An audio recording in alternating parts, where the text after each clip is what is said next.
The damage that Donald Trump has done is not just economic. Well, it's largely economic, but it doesn't just mean the stock market. The damage Donald Trump has done is eviscerating the labor market if he succeeds in his mass deportation. If you ever walk in the back of a kitchen in your town, in your city, you will likely find migrants working there. Certainly in agriculture, it is dominated, the labor force, by an underpaid, oftentimes abused migrant workforce. And Donald Trump is decimating that. But there are elements of the economy that he's also going to hurt, such as tourism and other service industry areas, just based on the fact that foreigners now aren't coming to the United States. In droves, they are staying home or going elsewhere for many fears, one of which is maybe I'm going to be sent off to some gulag in another foreign country somewhere else with no due process because I've been accused of being a dissenter to what Donald Trump believes to be true. This is happening. There, a Canadian lady, I didn't do a story on it last week, got too busy, or 2 weeks ago, got way too busy. She wrote a piece in The Guardian, a woman who was held with no due process, here legally in a Mexican prison for like 2 weeks. No blankets, cold, icy cold cement floors. We are committing human rights abuses on a daily basis at the hands of Donald Trump. And people know it. And people aren't going to come here for that risk. But Philip Blum is a guy who writes for the Washington Post. He wrote an article that goes through all kinds of different impacts that Donald Trump is having on the economy through data and through charts and going through this. And he wrote a little piece talking about that piece. And I want to go through some of these charts to show you the stark decline. It's undeniable what's taking place because of what Donald Trump is doing. Some of this is because of the insane human rights abuses of immigration policy. Some of this is also just pushback against people not liking the U.S. anymore. We're not going to go to the United States. F them. Totally understandable. Anyway, this is from Philip Blum. I examine how President Donald Trump's attacks on immigrants and immigration make the winnowing of the workforce even worse, something I just talked about. I started pulling together the data for this column last week as Trump was otherwise occupied obliterating global stock prices. All of a sudden, a lot of unusually relatively stable charts started going straight down. A manifestation of CNN pollster Ariel Levy's maxim, that when there's a really big shift in data, it is almost by definition obvious to the naked eye. Over the weekend, I stumbled onto another such example. Analyst Jeff Asher, who does terrific work on crime data, wrote about using Customs and Border Protection passenger screening data to figure out if, or more accurately, that international travel to the United States has plunged in recent weeks. Rarely one to take a chart at face value, I pulled similar data looking at traffic at the international terminals of the 5 most trafficked U.S. airports for international travel, and sure enough, the recent plunge in visitors upholds Levy's maxim. So let's take a look at this first chart. You can see right when it happened, right as the tariffs were announced, right as the controversy started, right as Donald Trump's assault on the rest of the world began. The other time that it happened seems to be an aberration. It is all the travel is stopping. All the travel. There's another chart. We'll get to that though, 2 more paragraphs. However, I also realize that comparing year over year data may make the results subject to external influences. For example, Easter was at the end of March last year. Was it possible that the most recent 30-day period was influenced by travelers heading to places for Easter or spring break? That answer was in the Customs and Border Patrol data, which breaks out screenings between U.S. passengers, those with a U.S. passport, and foreign travelers. Among the Americans, there wasn't much of a change in travel patterns. Instead, the plunge was very obviously among foreign travelers, particularly since Trump's January inauguration. And that is what this chart shows. This shows you the orange are total U.S. passengers.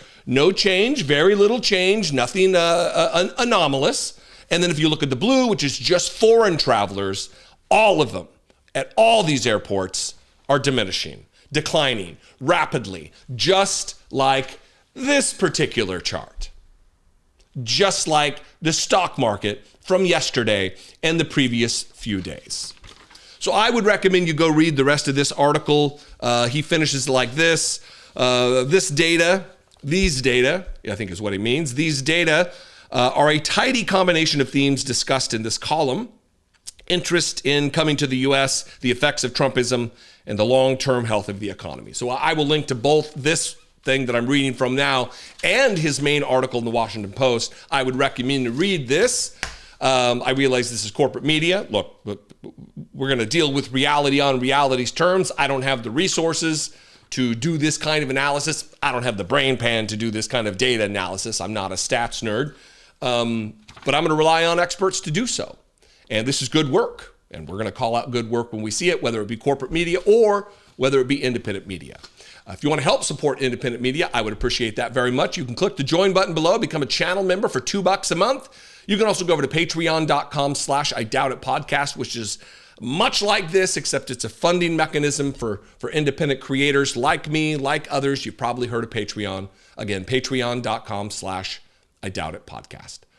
If you want to help support this work, I would very much appreciate it. We are in a time right now where independent media is more important than ever because of the glut of news. So many headlines. There's not enough hours in the day for me to cover everything. My voice isn't strong enough physically to cover everything. I end up sounding like Alex Jones ranting about the water and gay frogs. So nobody wants that. Absolutely nobody wants that. So thank you for considering supporting independent media. And if it's me, I appreciate it very much. Follow me on social media. I am at Dollemore just about everywhere. I would love to see you there. And I will see you next time. Until then, be genuine and take care of one another.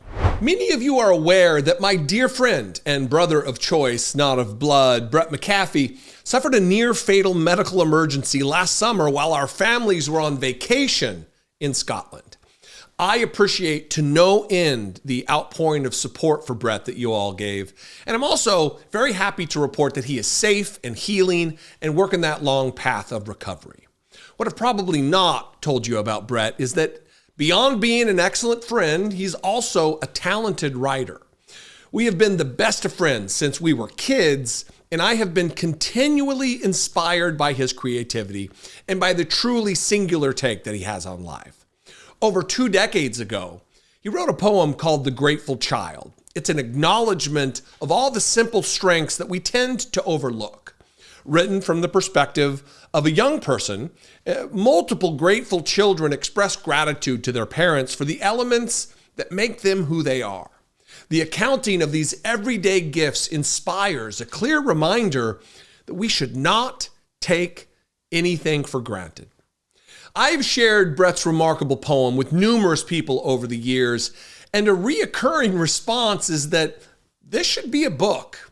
Well, we finally decided to listen to those people. The Grateful Child is not only a children's book for adults in your life, it's also an adult's book for children in your life. Everyone will appreciate its straightforward yet elegant celebration of life's little endowments. Click the link below to pre-order now, or simply scan this QR code and order your copy or copies today. But this being an illustrated book, we could not survive on the words alone.